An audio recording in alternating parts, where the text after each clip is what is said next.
Anil phone ಬೇಕಾ? ಬೇಕು.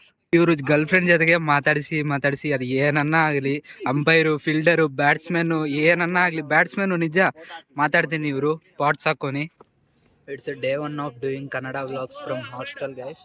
ಇವತ್ತು ನಮ್ಮ ಫ್ರೆಂಡ್ಸ್ ಎಲ್ಲ ಕ್ರಿಕೆಟ್ ಆಡ್ತಾ ಇದ್ರೆ ನೋಡ್ರಿ.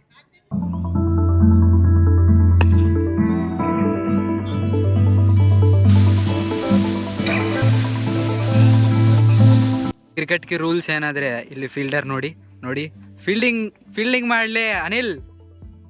ಅನಿಲ್ ನೋಡಿ, ಅದು ಟ್ಯಾಲೆಂಟು. ಫೀಲ್ಡಿಂಗ್ ಮಾಡೋದು ಬಿಟ್ಟು ಅವರು ನೋಡ್ರಿ 1 ಹ್ಯಾಂಡ್ ಫೀಲ್ಡಿಂಗು. ಬಾಲ್ ಇಲ್ಲಿ ಕೆಳಗೆ ಹೋಗಿತ್ತು. ನೆಕ್ಸ್ಟ್ ಏನಾದ್ರೆ ರೂಲ್ಸ್ ಏನಾದ್ರೆ ಇಲ್ಲಿ ಡೈರೆಕ್ಟ್ ಈ ಬಿಲ್ಡಿಂಗ್ ಟಚ್ ಆಗಿದ್ರೆ ಈ ಬಿಲ್ಡಿಂಗು ಅದು ಔಟ್. ಮತ್ತೆ ಇದು 4 ಲೈನ್ 6 ಲೈನ್ ಫುಲ್ ಚೆನ್ನಾಗಿದೆ ಅಲ್ವಾ? ನೋಡಿ ಗೈಸ್, ಬಾಲ್ ಎಲ್ಲೋ ಹೋಗಿತ್ತು, ಬಟ್ ಅನಿಲ್ ಮಾತ್ರ ಫೋನ್ ಬಿಟ್ಟಿಲ್ಲ. ನೋಡಿ, ಅದು ಜಾಸ್ತಿ ಸ್ಪಿರಿಟ್ ಅವ್ರಿಗೆ. ಫೋನ್ ಮಾತಾಡಕ್ಕೆ, ಮ್ಯಾಚ್ ಆಡಕ್ಕಲ್ಲ.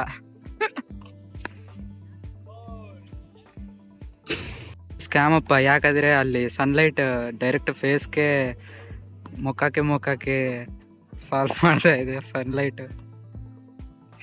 ನೋಡ್ರಿ, ಎಲ್ಲರಿಗೆ ಶಾಡೋ ಇದೆ. ಬಟ್ ನೋಡಿ ಗೈಸ್, ಇನ್ನ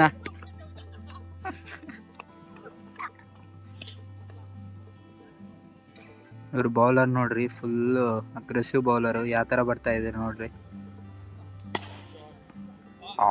ಜಸ್ಟ್ ಮಿಸ್ ಗೈಸ್. ಮತ್ತೆ ಫೀಲ್ಡಿಂಗ್ ಆಯ್ತು. ಮತ್ತೆ ಇವರು ಅಂಪೈರು ಇಲ್ಲಿ ನೋಡಿ, ಇವರು ಗರ್ಲ್ ಫ್ರೆಂಡ್ ಜೊತೆಗೆ ಮಾತಾಡಿಸಿ ಅದು ಏನನ್ನ ಆಗಲಿ, ಅಂಪೈರು, ಫೀಲ್ಡರು, ಬ್ಯಾಟ್ಸ್ಮನ್ ಏನನ್ನ ಆಗಲಿ, ಬ್ಯಾಟ್ಸ್ಮನ್ ನಿಜ ಮಾತಾಡ್ತೀನಿ. ಇವರು ಪಾಟ್ಸ್ ಹಾಕೋನಿ. ನೋಡಿ, ಲವರ್ ಬಾಯ್ ಫೈನಲ್ಲಿ ಬಿಟ್ಟಿತ್ತು ಗೈಸ್ ಫೋನು. ಯಾಕಂದ್ರೆ ಅವ್ರು ಬ್ಯಾಟಿಂಗ್ ಅಲ್ವಾ, ಅದಕ್ಕೆ. ನೋಡ್ರಿ ಯಾವ ತರ ಆಡ್ತಾ ಇದ್ರ. ನಮ್ ಫ್ರೆಂಡ್ ನಮ್ ತರುಣ್. ಸೊ ಎಲ್ರು ಸಪೋರ್ಟ್ ಮಾಡಿ, ಎಲ್ರು ಲೈಕ್ ಮಾಡ್ರಿ, ಕಾಮೆಂಟ್ಸ್ ಮಾಡ್ರಿ, ಶೇರ್ ಮಾಡ್ರಿ. ಯಾಕಂದ್ರೆ ಬಡವ್ರ ಮನೆ ಮಕ್ಕಳು ಬೆಳಿಬೇಕು. ನಾವೆಲ್ಲ ಬಡವ್ರ ಮಕ್ಕಳು ಬೆಳಿಬೇಕನ್ನೋದೇ ನಮ್ಮ ಆಸೆ. ಸೊ ಗೈಸ್, ಎಲ್ರು ಫಾಲೋ ಮಾಡಿ, ಸಬ್ಸ್ಕ್ರೈಬ್ ಮಾಡಿ, ಶೇರ್ ಮಾಡ್ರಿ. ಇವತ್ತಿಗಷ್ಟೇ ಗೈಸ್ ಡೇ 1 ವ್ಲಾಗ್ ಮುಗೀತು. ನಾಳೆ ಡೇ 2 ವ್ಲಾಗ್ಗೆ ಸಿಗೋಣ. ಬಾಯ್.